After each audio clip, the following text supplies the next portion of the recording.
What's up, YouTube? Your boy back once again with another sport topic in the day.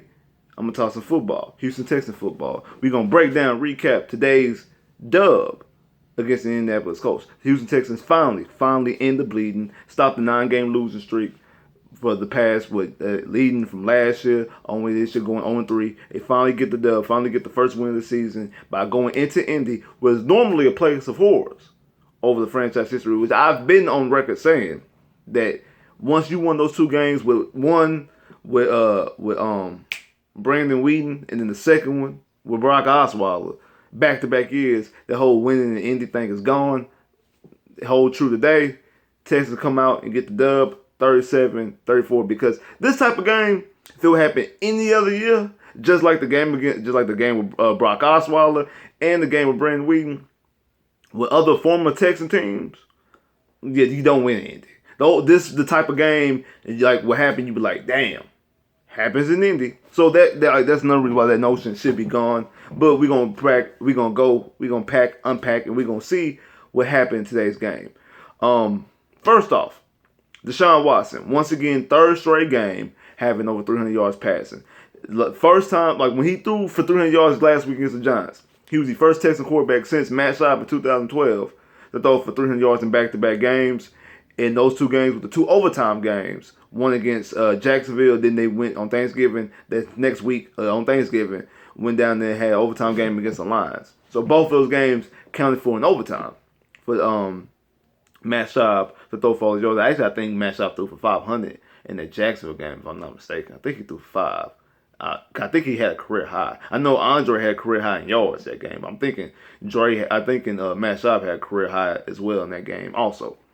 But Deshaun's the first time since that instance we've had a quarterback throw for over 300 yards in the game. So people who are out there questioning about Deshaun, stop it.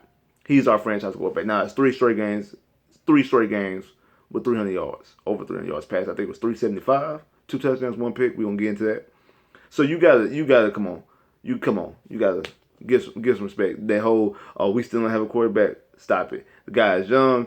He missed some time last year with the injury. He's had to come back, not playing preseason, like I said. Offensive line not doing him no favors. The defense also not doing him favors in the previous 2 games. And also this game as well. We're going to unpack and unload into that one as well. But y'all got to stop that. We got to stop being so panicky as fans. And then the naysayers, I mean, y'all going to say what y'all going to say anyway, so it's cool. Y'all don't want to believe him because he's a Texan. Calling him the next RG3. Y'all keep that. Yeah. That's how y'all feel. That's how y'all feel. Me, I'm not. Like I said, I've never waved. Even when he makes mistakes, I blamed him in that Tennessee game for the mistake he made. Blamed him for that pick last week. Come on now. Like I know he's a young player, so just let that be understood. But this might be one of Deshaun's best games. The reason why, not because of the yards he threw, because of the way the coach coached him.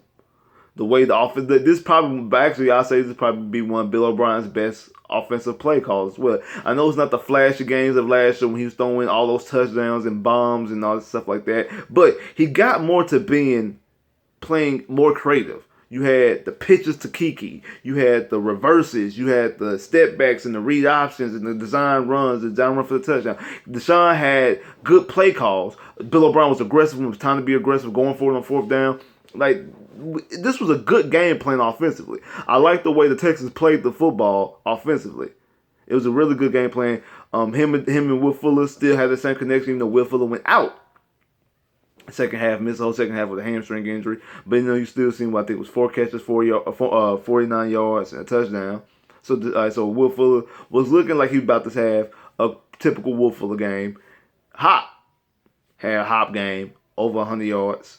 165 yards, I'm not mistaken, a touchdown. Even though he dropped the touchdown, that could have been the game winner. That could have been the game winner. And we wouldn't have to talk about what I want to talk about because if Hop catches that pass, but it was a hard catch to make. I understand that, but in those situations, you got to have. Like I said, what I said about Will Fuller. Will Fuller's drops don't bother me unless they're crucial drops. Hop, that was a crucial drop. It could have been catastrophic because the game can end in a loss or a tie. But even though you won, so we're going to give you away with it. But you got to come up with those catches. You getting paid. Now I know that Odell Beckham got the payday this year. So you're not the highest paid like you were last year, but you're in the upper echelon. You claim yourself to be number one receiver. I've been telling people you're number one receiver. You gotta be if you're number one receiver, you gotta come up with those catches. But still had a good game. Kiki, do you love me? Are you riding? Kiki, first game ever playing. About time you got on the field. You had to go on the field because of the Bruce Ellington injury. And then once Will Fuller missed the second half, you had to step up. And, 11 catches, 109 yards. You didn't get a touchdown, but Kiki looked damn good. And I've been trying to tell people that the one we use him as an offensive weapon.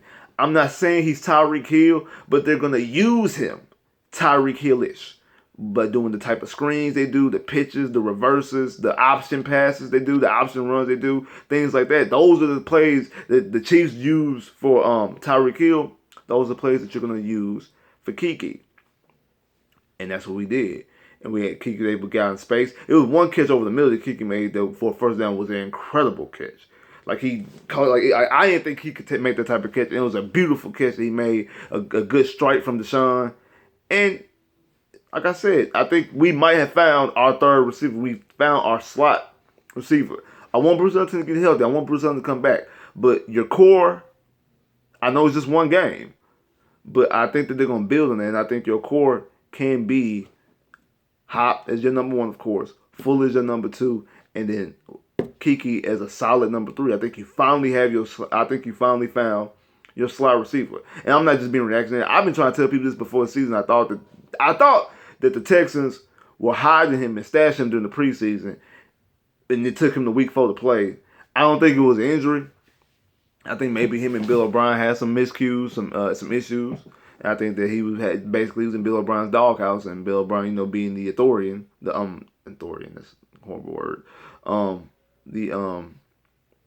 Want to prove that he's the big boss and he runs the ship. Had Kiki on the shelf and have him for healthy scratches. That's my personal opinion. But I think now if they get on the same core and get on the same page, we're going to see a lethal receiving core with those three. With that big three, I think you'll see a lethal receiving threat. Now, let's talk about the defense. One, we're going to talk about JJ. Last week was not a fluke. JJ is back. I'm not saying he's 20-sack JJ, but once again, coming out in crucial moments, having 2 big sacks today, 2 forced fumbles in key situations on third downs and things like that. JJ was the real deal. Some of the sacks that he should have had in the second half, the Colts got away some holding calls because I seen JJ hands all around. Look, now, granted, Colts we're missing offensive line. I understand that. But when you're a caliber player, that's what you're supposed to do. When you're that type of caliber player, when people on the opposite field or opposite side of the football are missing offensive linemen, missing corners, mixing receivers, as a defender, you're supposed to eat. As an offensive player, you're supposed to eat. When you're on the other opposite side, if you're elite quarterback, elite receivers, and they missing corners, you're supposed to step up, you're supposed to throw the ball, and you're supposed to make those plays. You miss an offensive lineman, you're supposed to make those plays. They miss a defensive lineman, you're supposed to make those runs. Your offensive lineman, you're supposed to dominate. Things like that. That's what happens when you're that caliber player. You're supposed to feast and eat. JJ and Clowney both did that. JJ getting the touchdown. Clowney getting the touchdown. Clowney getting 2 sacks as well. Clowney got the 2 traditional sacks as far as just regular straight sacks, while both JJ had 2 strip sacks and one strip sack actually ended up as a turnover for the Texans. So you had that good game for them too. Other than that, defensively they didn't do anything. The secondary was a disappointment again, which I've been talking about all season. I thought that's probably the most weakest point of this team. I know you've seen Colvin go out. You've seen Jonathan Joseph go out. It was just bad. The Texans were up 18 points. And you almost lost this game. And this is one of those games that, one of those rare times that you feel both ways. And what I mean by that, after a game, sometimes when you have a game that you lost, like, man, we should have won that game. You feel you should have won that game and you're mad because you should have won it. Sometimes you have a game where you win, you're like, man, we shouldn't have won that game, but I take it. This is one of those games I feel both. That we should have won that game, and we also should have lost that game. It's one of those rare games. You should have won the game because you was up 18 points. JJ was feasting. Clowney having set tackles for loss. And you allowed them to come back. One, they didn't have their tight end didn't have their running back, did not have T.Y. for most of the game. And you let them come back. You let Luck throw for over 400 yards. I'm talking about Luck not having a strong arm because of the injury. And something that was proven that they could one pass. That it was one bullshit pass that was kind of like intentional grounded. I thought that maybe like JJ, kind of swatted it, got his arm, but after showing the replay, he really didn't. It was that basically Luck arm just showing him. Then now 2 plays later, he ended up throwing that 40-yard pass to Ty. But like Luck doesn't have the juice in the arm to throw it all game, every play with that same type of velocity to split those defenders down the middle, just boom, put it into the hole. He can't split into those windows. He can't throw those bombs. That's the reason why they put in Dorsett last week. Is it Dorsett or Jacoby Brissett? It's Brissett. Put in Brissett last week to throw the Hail Mary because Luck arm has the juice and don't have the juice. And you don't want to waste all the juice off of one Hail Mary because then his arm be dead for the rest of the year. So he doesn't have the arm strength to put it in and fit in those type of windows every game, all game. And you still allow him to get over 400 yards. And I think the part of the reason why because they were playing a lot of soft coverage. A lot of people running wide open. They were trying to stop the big play. I would have let them get the big play because I don't think they could have got the big play consistently. I don't think they could have. I really don't think that they could have consistently got the big play in and out that game. And I think to be honest with you, if you put on both situations and both teams have to match up both ways and both have to go for big plays, I think the Texans would be more successful. And I don't think they could outplay you if you run the big play offenses. This is my personal opinion. But other than, like I said, the defense, once again, for the 3rd straight game, gave up a score on the opening drive.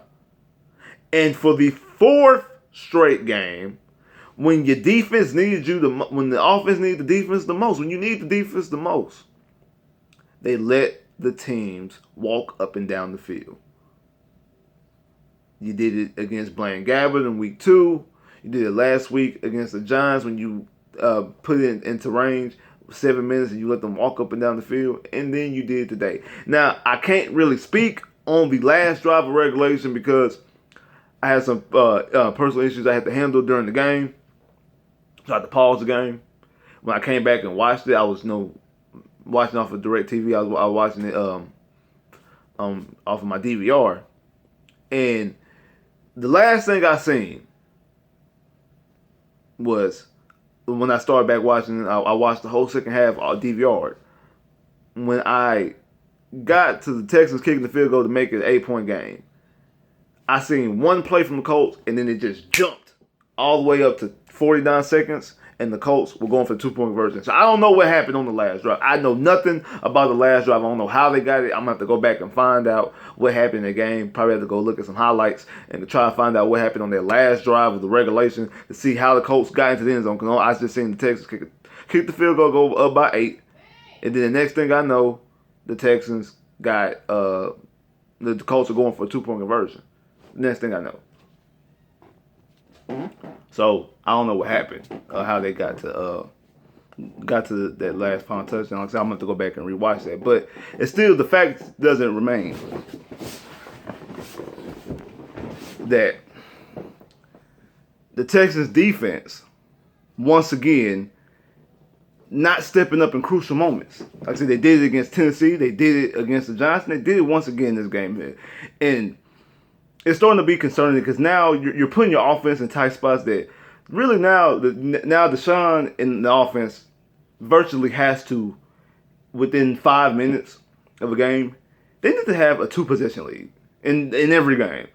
Like going forward, if the Texans want to, until the defense proves itself as a full quarter defense, a crucial defense, like, because that was one thing that the defense started to strive itself on.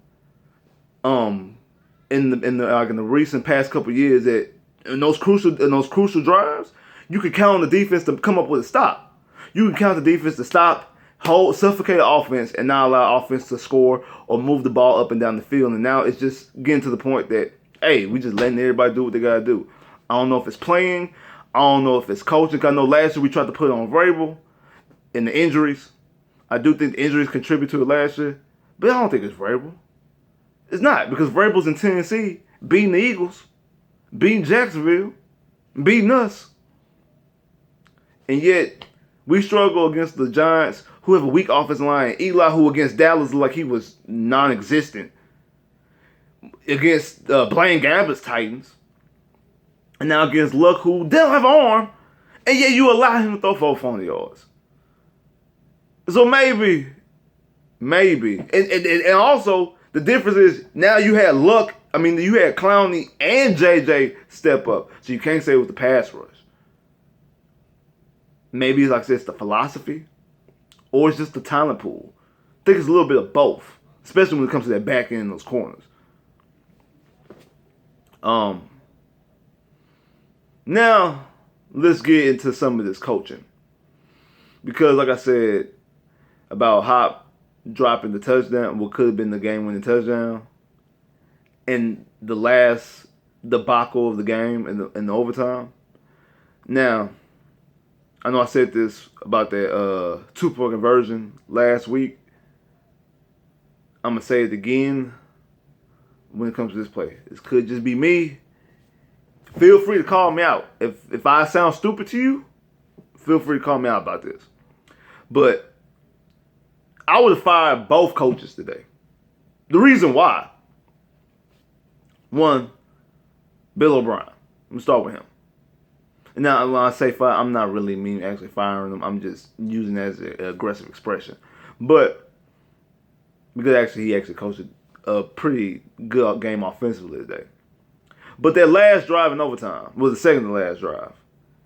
When you get into the red zone, it's under 2 minutes. 4th down. Go for the touchdown. Like I said, this just means that if I sound stupid to y'all let me know. Y'all feel free to let me know if I sound stupid. But in this situation, a tie does not help you. You're 0-3. It's not week 1 of the season. It's not week 2 of the season. It's not week 3 and you 3-0. I mean, week 4 and you 3-0. It's not week 4 you're 2-1, or week 4 you're 1-2. You're 0-3. You have no wins. A tie does not help you. A tie does not help you in this situation. You go for the win or you go for the L. You go for the jugular. And you kick that field. When the Texans kick the field goal under 2 minutes, I'm like, either Texans tied this game or they lost. I was this close to just ending the game. Like, cause I told you I had to watch DVD. I was this close to end the game and be like, you know, I might as well just look and see what the final stats is. I was this close. Because I thought I knew what was going to happen. Because either your defense going to let them walk down and get a game-winning field goal, or you get one, like, by chance you get bailed out by a turnover. But then the Colts might feel the same way. We might just play for the tie. So you virtually it was like, hey, we're going to give a tie. We're virtually going to give a tie. So that's what I felt. I felt that the Texans basically just said, hey, fuck it. Bill O'Brien just said, fuck it, we gonna tie. I wouldn't win for the field goal. I would win for the touchdown and try to end the game. Because, like I said, in this situation, a tie is virtually the same thing as a loss, because that means you still be heading into week 5 winless. If you made it or didn't make it, you'd be ending in winless. That was my perception. That's what I was thinking. But Bill O'Brien gets bailed. I know what the Texans won. But Bill O'Brien gets bailed out by an even dumber decision by the Colts head coach by going for it on 4th down. That did nothing for you. You punt the ball in that situation. We gotta be happy. We were given the gift by the Colts going for it. Because even if the Colts would have made the first down, it was just extended to get the tied game, to get the tie. So they text the Colts. Basically, like, it wasn't like that would have put them in position to kick a game-winning field goal. It would just ate up the rest of the clock and it just made the time end quicker. When you could just punt the ball. I guess they didn't want to risk a punt return. That's the only thing. You didn't want to risk a punt return. But if you missed the 4th down conversion, which they did, you give the Texans the ball damn near in field goal range. Because luckily, Deshaun and Hop made a better catching, like a catch and run better, because they really were almost in field goal range anyway, and they just made it an easier field goal attempt by the catch and run that Hop had. I think Hop was trying to get the game-winning touchdown. Like, I think he felt bad because he missed that game-winning touchdown sequence 2 minutes earlier. He tried to get it. But Bill O'Brien and the Texans were bailed out by that coaching decision. So both of them in the last 2 minutes overtime, both had fireable offenses. Like I said, I'm just using it as an expression. I don't mean that literally. Because one, this is this head coach, fourth game? And this is Bill O'Brien coached a good game all the way up until as far as offense is concerned. So I don't really mean, I'm saying that tongue in cheek. But those are both bad decisions in my opinion. Definitely the Colts one. That one's undisputable. Now, in my opinion, the Bill O'Brien was a bad one. Y'all might feel differently.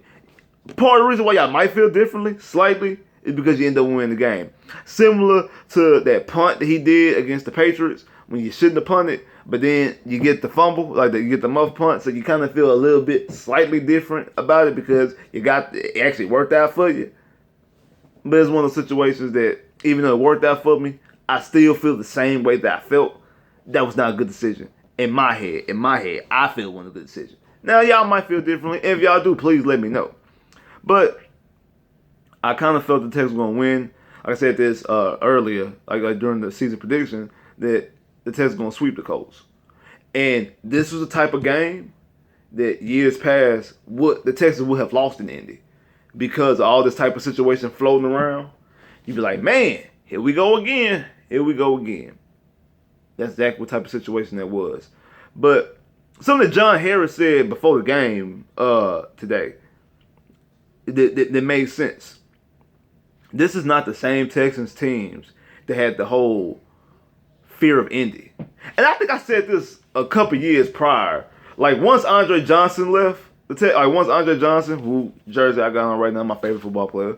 Once Dre left, a lot of the old Texans weren't playing, and you had guys who probably maybe lost to Indy once or twice or 3 times in Indy, as far as Texan players. So that whole stigma of losing in Indy started to evaporate. I think it was just more of a franchise fan thing than a player thing. I think before it was the players going into Indy, like, here we go again. And part of, and most of that is because the Texans were an expansion team and you're going up against Peyton Manning. Let's be real. You're going up against Peyton Manning, the Texans were an expansion team. For the most of that. Then it just got to the point when some of the games, like the Dan Orlovsky game, weird stuff started happening in the game. They just, Fitzpatrick breaking his leg, and then in the same game, Tom Savage tears his ACL, and so you lose 2 quarterbacks in one game. Like funky stuff like that happens. Then you have T.J. Yates tearing his ACL, and then you have Brandon Wheaton coming back and winning the game. Then you have Brock Osweiler win the game. And when Brock Osweiler's team played, you didn't have that many Texans that lost in Indy. So outside of JJ, outside Kareem and Jonathan Joseph, you don't have guys who lost in Indy that much.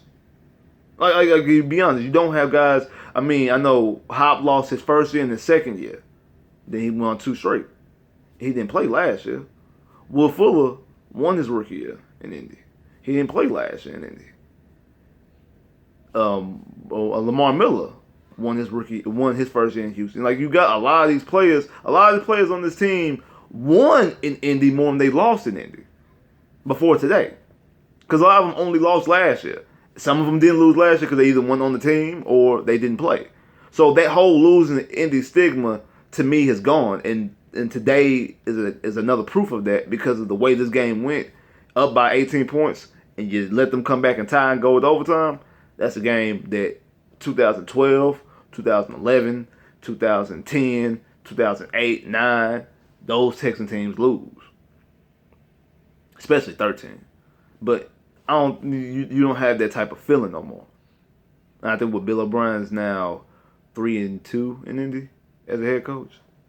But while we count Indy stats, because Indy hasn't been good for the past couple of years, we need to focus on the Titans, who just beat us and then also win and beat Green Bay. I'm not Green Bay, but beat Philly. Beat Jacksonville at home. So those are the type of concerns that we have. And there's still a lot of concerns on this Texans team, like offensively, the offensive line. Deshaun's been hit more than any quarterback in the league this year, and it didn't happen. It didn't continue. It didn't go away today. I think with 4 to 5 sacks maybe. I know 1 sack, even though he ended up getting it, but he eluded out of the sack and still ended up getting sacked. His offensive line is very, very, very, very troubling.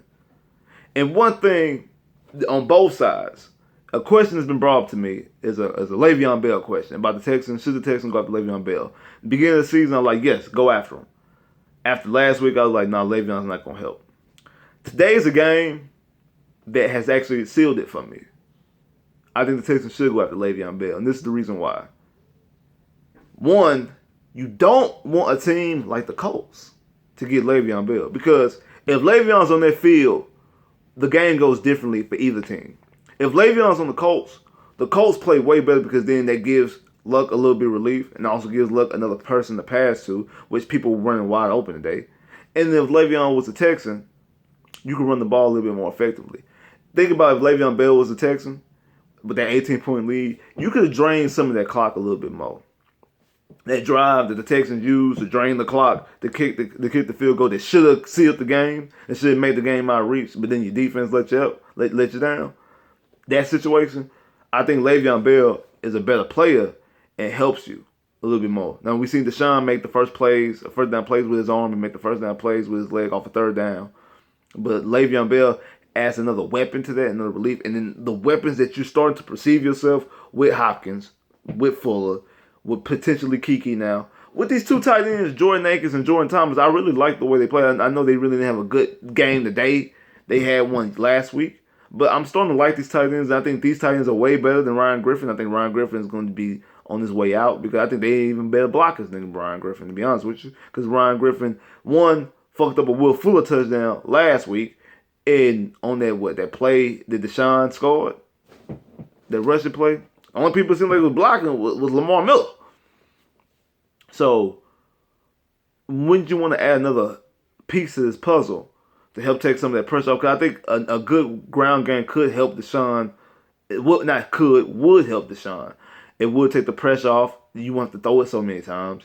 And you actually have a legitimate running back. I know people say, well, why you threw Lamar Miller in this offensive line? Like, you see what happened to Lamar Miller. Lamar Miller was never a superstar running back in Miami to begin with. He just had, really the only reason why Lamar Miller's a Texan because he had those 2 50-yard touchdowns against the Texans back in 2015. Like, let's really be honest with you. And you got a coach like Bill O'Brien who, when a player plays opposite and does something to him, amazing, he's like falls in love. I gotta have that guy. That's the type of guy he is. And also, like when he did that same thing with Chris Polk a couple of years ago, like that's the type of guy he is. So he's very reactionary. And I think that Le'Veon could help the situation. But, if the cost is too much, the cost is too much because the most important thing going into this offseason, is shoring up this offensive line and that back end and secondary. Like, share, subscribe if you haven't. Comment below if you haven't. Click that bell. Get more videos. I holla.